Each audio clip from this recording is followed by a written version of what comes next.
Vamos ler juntos? Nesse ínterim, os discípulos lhe rogavam, dizendo: Mestre, come.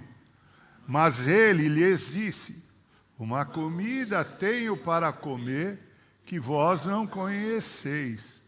Diziam então os discípulos uns aos outros: Ter-lhe-ia porventura alguém trazido? Disse-lhe Jesus: A minha comida consiste em fazer a vontade.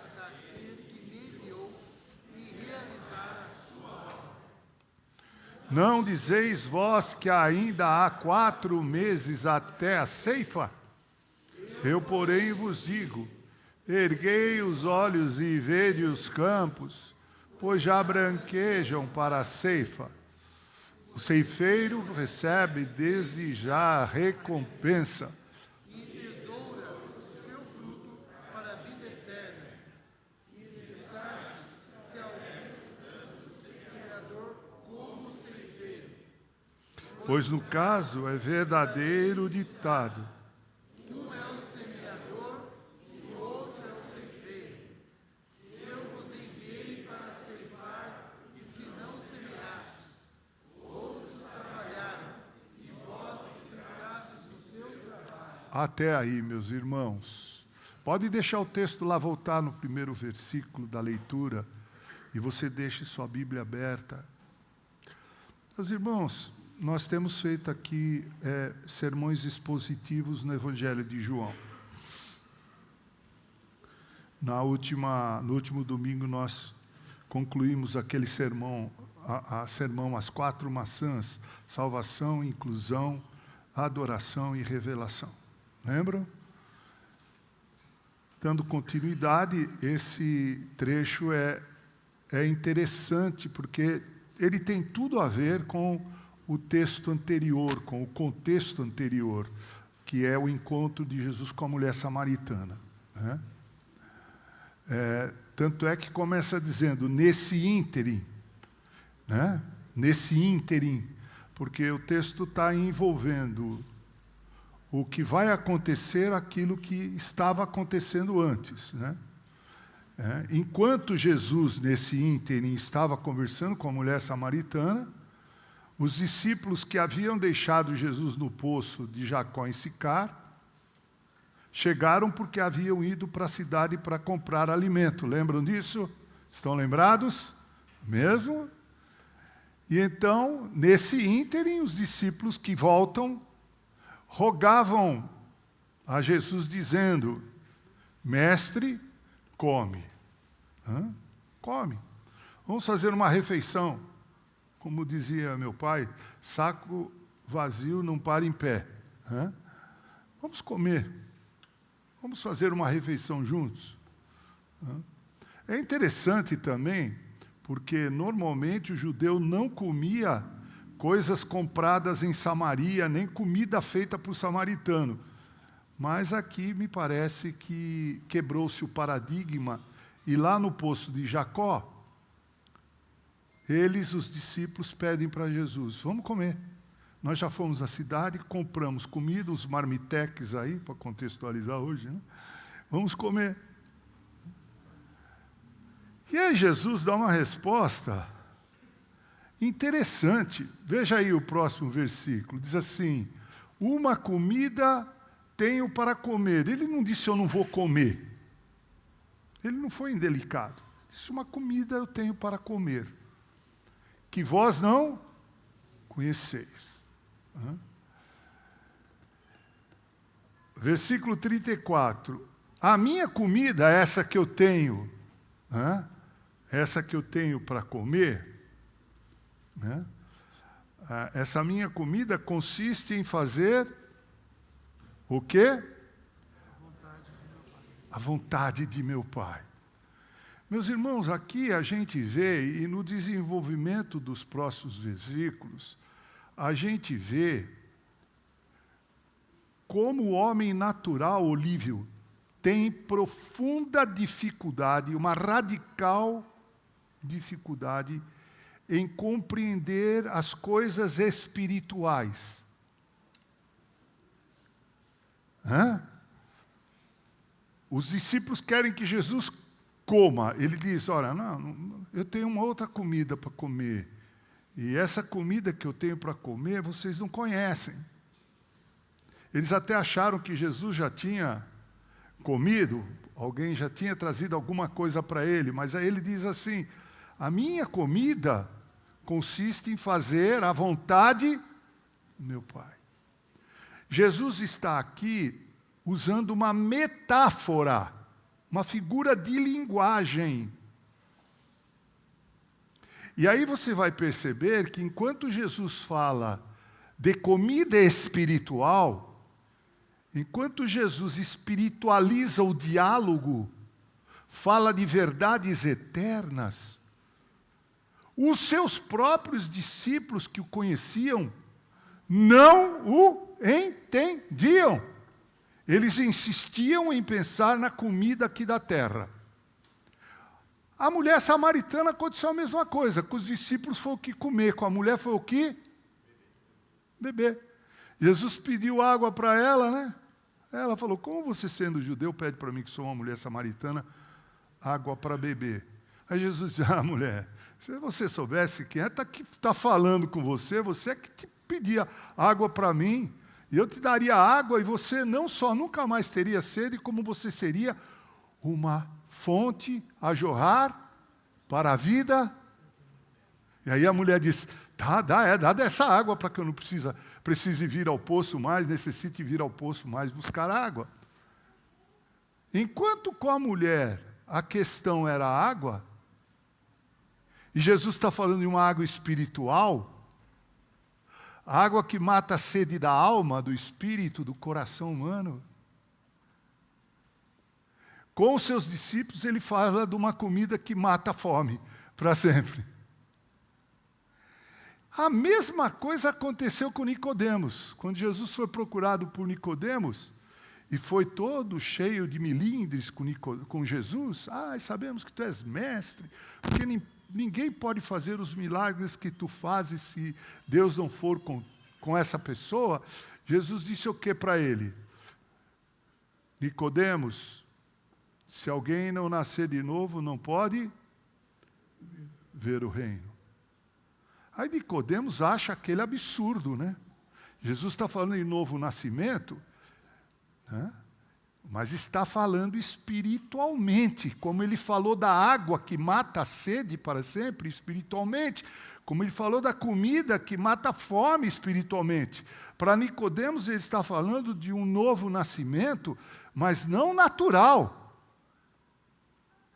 e sim um nascimento espiritual. Aí Nicodemos diz, pode o homem ser velho? Até alguns acham que Nicodemos era uma pessoa de idade, por colocar as coisas dessa forma. Como pode ser um homem ser velho e voltar ao ventre materno? Aí Jesus disse, Nicodemos, se alguém não nascer de novo, não pode entrar. Veja, meus irmãos, aqui a primeira lição que nós tiramos e aprendemos nessa noite que viemos à igreja para aprender com Deus na sua palavra é a seguinte: todo homem tem uma natural dificuldade para entender verdades espirituais. Todo homem. Você quer ver?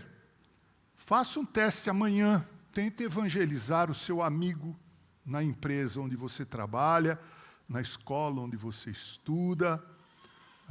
Tente falar de Jesus para essa pessoa. Ela vai começar perguntando, você é crente? Com quem casou Caim? Não é assim, mais ou menos? A Bíblia não é um livro escrito por homens. Eles sempre partem para questões materiais, tangíveis, palpáveis, físicas. Eles nunca pensam no sobrenatural.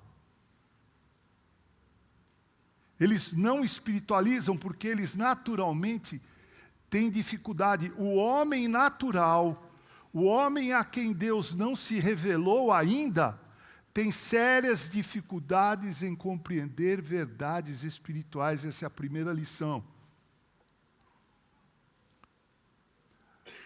vamos ver um caso aqui que é interessante. Jesus estava em Cesareia de Filipe, e aí ele perguntou para os seus discípulos, né, quem dizem os homens que eu sou? Qual é o conceito que as pessoas aí de fora têm a meu respeito? Qual foi a resposta dos discípulos?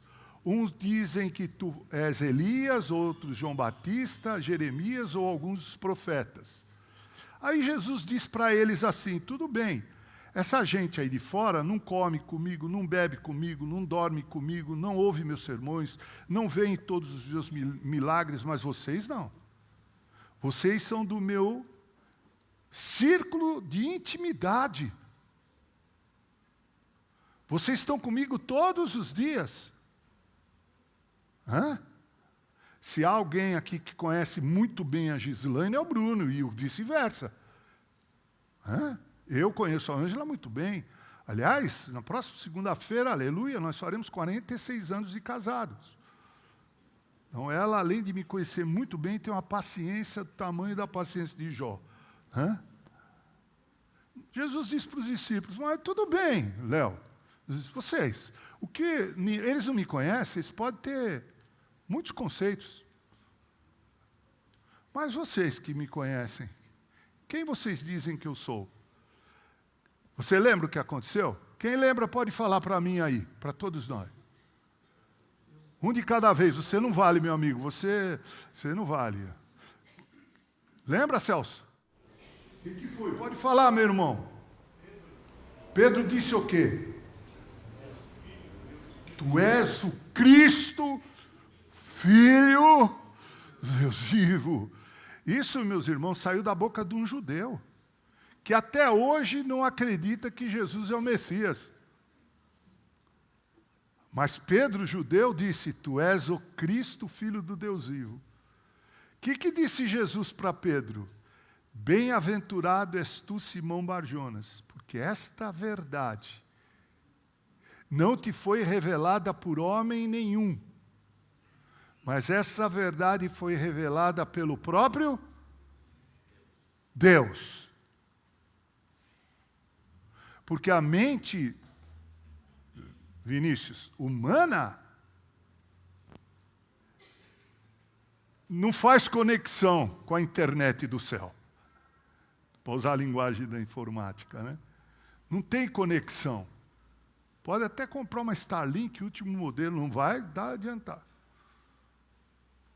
Porque o homem natural não compreende as coisas de Deus. E aqui eu quero fazer uma aplicação em dois sentidos. A primeira é, você conhece Jesus como Pedro conheceu? Você o tem como Senhor e Salvador da sua vida? Se amanhã alguém no trabalho te perguntar quem é Jesus para você, o que você vai responder? Qual será a resposta que você vai dar? Você vai na base do eu acho que é, ou você vai dizer, está escrito, como disse Jesus para o diabo na tentação? Está escrito. Jesus é o Deus encarnado. Ele não é mais um profeta, como disse Maomé, como prega o muçulmanismo. Ele não é um espírito evoluído, como prega o espiritismo. Ele não é um hippie, como diziam os hippies da década de 70. Ele não é um filósofo, como diriam alguns filósofos. Deus nos revela que Jesus é o Deus, o próprio Deus vestido da pele humana. Mas mais, Ele é o nosso Salvador. Mais, Ele é o Senhor das nossas vidas. Mais, Ele é a esperança dos que não têm esperança. Mais, Ele é a paz da nossa alma. Mais, Ele é a estrela da manhã. Mais, Ele é o sol invicto da nossa vitória. Mais, Jesus é o Filho glorioso de Maria.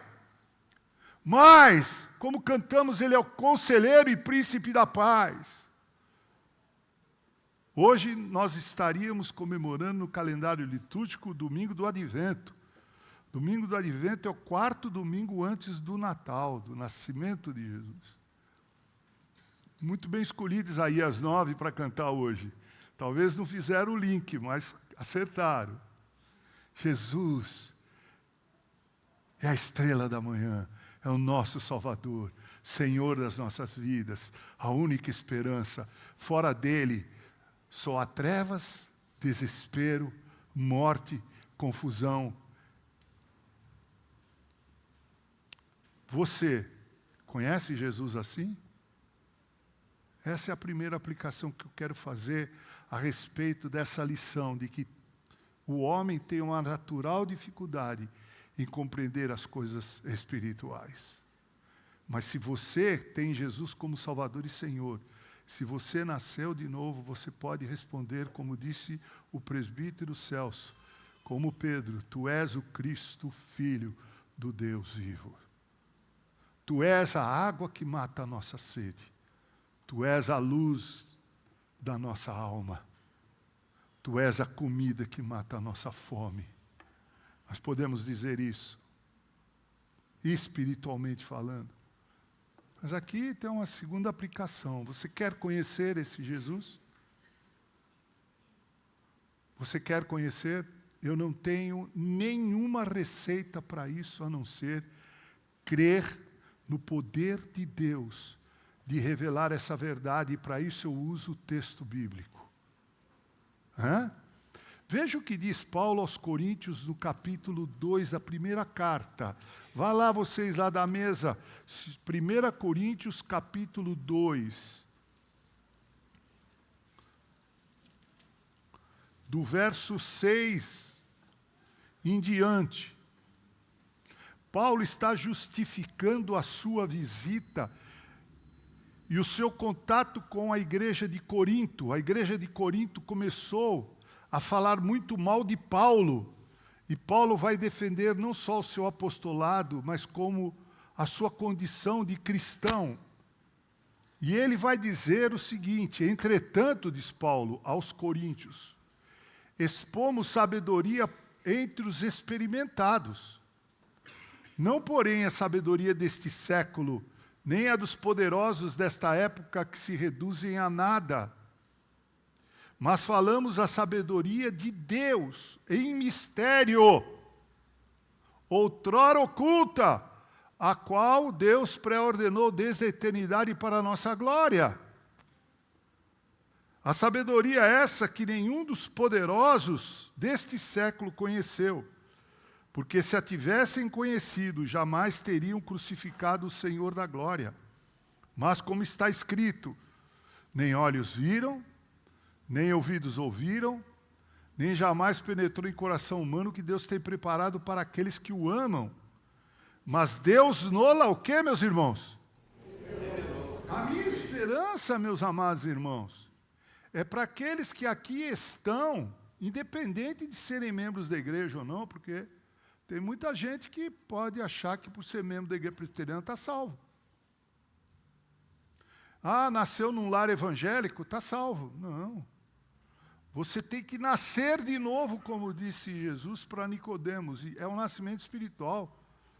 A minha esperança é que Deus se revele a você. Eu não posso fazer isso.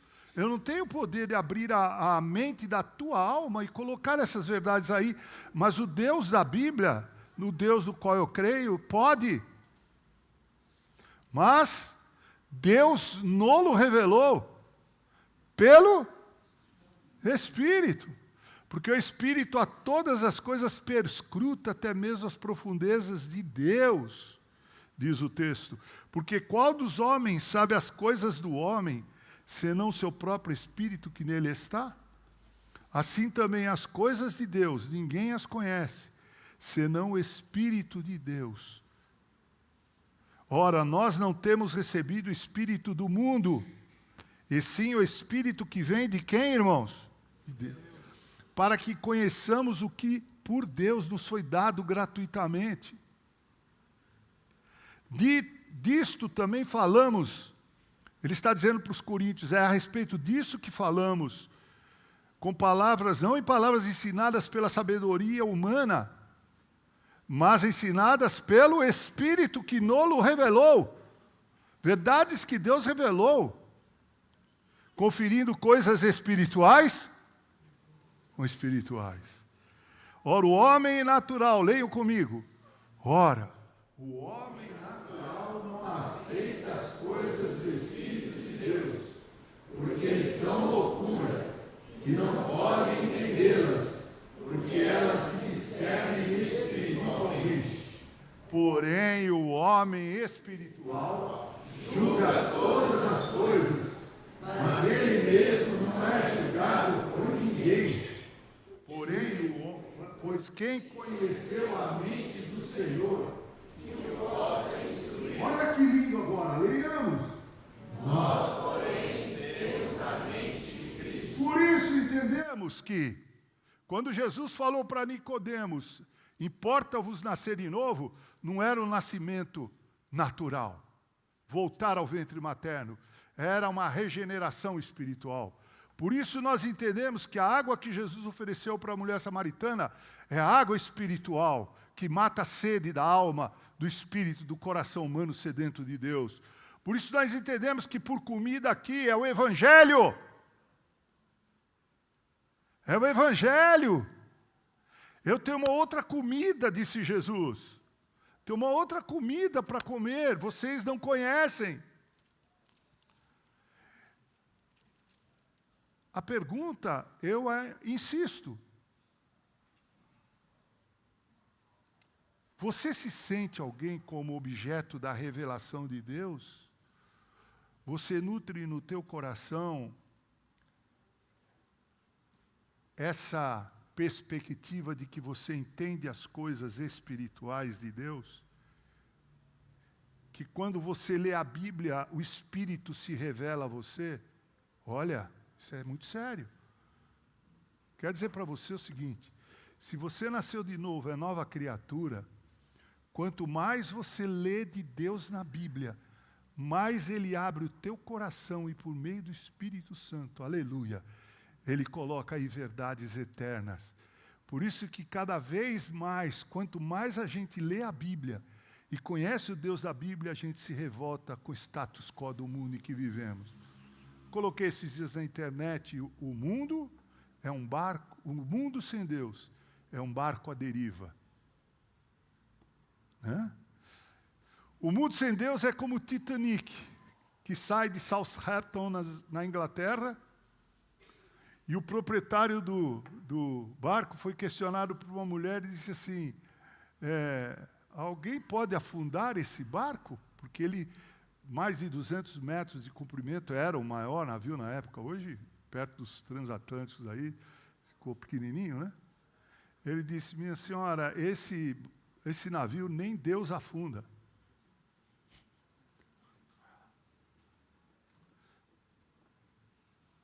Dia 14 de abril, uma madrugada, o orgulho humano revelou que Deus pode afundar um grande barco através de um pequeno iceberg, que não era grande.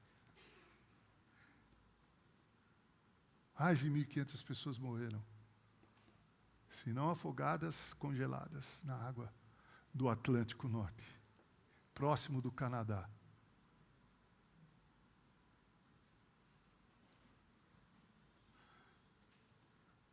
Repito aos crentes, membros dessa igreja, que já fizeram sua pública profissão de fé. Se você é um daqueles a quem as verdades espirituais são claras e evidentes, compartilhe essa verdade com outras pessoas. Compartilhe.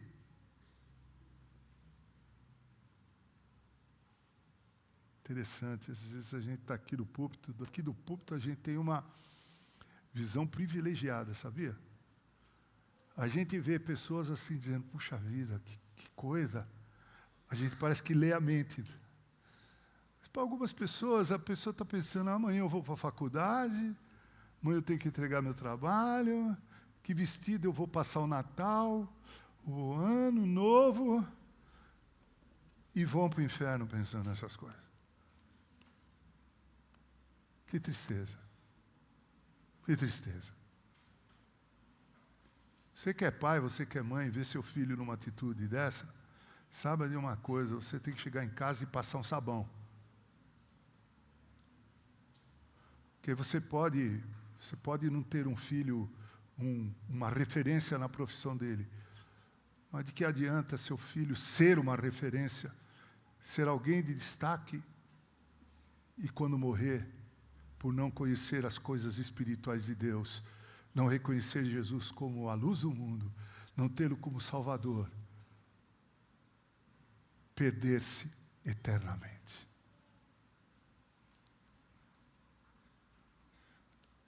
Eu creio de todo o meu coração. A coisa mais triste para um pai que é verdadeiramente crente, para uma mãe que é verdadeiramente crente, é não ver na vida dos filhos as marcas indeléveis de uma genuína conversão. É ver que os filhos, quando falam de Deus, às vezes alguns falam da boca para fora, outros sabem nem falar porque não o conhecem. Parece que Deus ainda não se revelou a eles, e o meu clamor nessa noite, encerrando essa prédica, é que Deus se revele a você. Temos aqui pré-adolescentes, temos adolescentes, jovens, adultos, e tem gente que está já dobrando o cabo da boa esperança.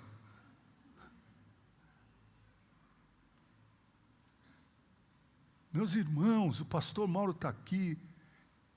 Enquanto eu estiver por aqui, o meu dever é dizer, como disse Jesus, a minha comida é fazer a vontade do Pai. A vontade do Pai é dizer que é hora, a hora é agora de dizer sim para Jesus. Esse mundo é mesmo muito maluco.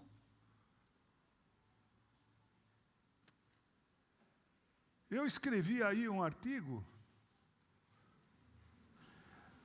dizendo: o bolsonarismo não existe. E não existe mesmo. Não existe bolsonarismo. Isso é tolice, isso é coisa humana. Mas a gente vê algumas pessoas, quando não é bolsonarista, é lulista, ou petista, ou pessoalista, ou qualquer outra coisa. A gente vê esse mundo tão conturbado, tão perdido, em coisas materiais. Meus irmãos, quem é que já não se cansou de ouvir que o Trump vai entrar na Venezuela e prender o Maduro? Alguém aqui já não ouviu essa história? Levanta a mão.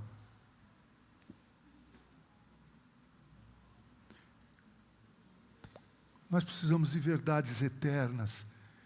Nós precisamos disso aqui. Nós precisamos de Jesus. Nós precisamos viver Jesus. Falar de Jesus. Porque é urgente. Jesus disse, comer, vocês estão preocupados com comer? A outra mulher está preocupada com o que beber? Eu estou preocupado em fazer a vontade do meu Pai. A vontade do meu Pai é plantar, semear. Porque se não semear, não plantar, não haverá. Estou bem, hein, doutor Libni? Minha voz está saindo boa, não está? Acho que eu estou com uns 12/8 por aí.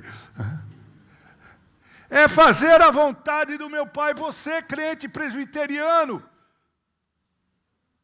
Sei que os palmeirenses estão tristes pela derrota. Não se preocupa, não. Palmeiras um dia vai ter um mundial. Eu me lembro do Corinthians, que uma vez, eu sou corintiano, para quem não sabe, né? Ninguém é perfeito, dizem por aí, né? Eu me lembro que uma vez eu fui na casa da minha sobrinha, ela é São Paulina, e há muitos anos atrás ela disse, tio, sabe quantos anos tem o Carlos Niemeyer? É Carlos Niemeyer, né? É isso? Aquele arquiteto, é isso mesmo? Oscar Niemeyer. Ele morreu com mais de 100 anos, não é isso? Aí ele falou, ele tinha feito aniversário, ele já fez tanto, 100 e poucos anos. Falei, pois é, o Oscar Niemeyer já fez 100 e poucos anos e o Corinthians ainda não tem mundial. Eu fiquei ofendido. A Ângela lembra desse episódio, né? Fiquei triste. Agora tem. Um dia vai ter, viu, o meu irmão presbítero Leonel, pensei em você. Pensei, coitadinho do Leonel e do João Pedro. Coitado daqueles que foram lá para Peru. Peru? Não foi? Lima. Meu irmão, nós nos agarramos em coisas tão passageiras, tão efêmeras. Nós precisamos de Jesus. Você precisa de Jesus. Você que está aqui nessa noite. Seu filho, sua filha precisa de Jesus. E você precisa insistir. Você precisa insistir, insistir, insistir.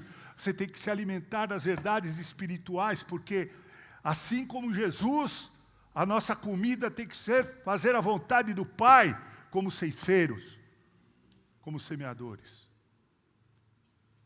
Que Deus nos dê uma mente renovada, que percebe as coisas espirituais. Não como aqueles discípulos de Maús que andaram com Jesus até a casa deles e começaram a falar para Jesus: você não ouviu o que aconteceu em Jerusalém? Prenderam Jesus, filho de José Maria, de José e Maria, e crucificaram, e não sei o que, e não sei o que lá. Quando é que eles compreenderam que estava diante daqueles de quem ele falava? Quando ele foi orar para agradecer. Foi aí que veio a revelação. Ô Senhor! Se eu fosse o pastor aqui, pentecostal, eu ia impor a mão assim e dizer: Senhor, revela-te agora toda a mente tacanha, fechada, mente terrena. Ai, dá vontade até de orar assim, gente. Eu dou um bom pastor pentecostal, não dou?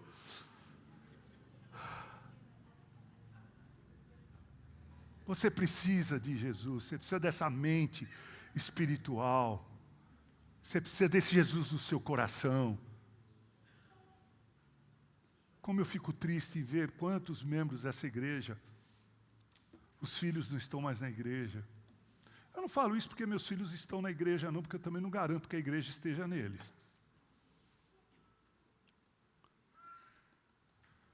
Mas eu posso dizer uma coisa: eu e minha esposa, a gente sofreu bastante para pelo menos, pelo exemplo, arrastar. Porque, como disse hoje pela manhã o nosso sábio professor José Albrecht, falei certinho, hein? Pagar um café para mim depois. Tem um negócio aí para comer, né? Já vai, passa o Pix lá, tá? Como ele disse, o exemplo arrasta. O teu exemplo. Por isso seus filhos são crentes. Qual do exemplo seus, dos pais. É assim que o Guilherme tem que crescer. Né, Guilherme? Ouvindo de Jesus. Ele é mais importante para você do que seu pai e sua mãe. Eu espero ter abençoado teu coração com essas minhas palavras. São minhas, baseadas nas palavras da Bíblia. No domingo, no próximo domingo não, no outro, se Deus quiser, a gente continua lendo João, fazendo esses comentários. Mas eu quero incentivar você a ler João. A ler João, o Evangelho de João. Amém, meus irmãos? Amém. Agora vamos ser abençoados com o coral jovem.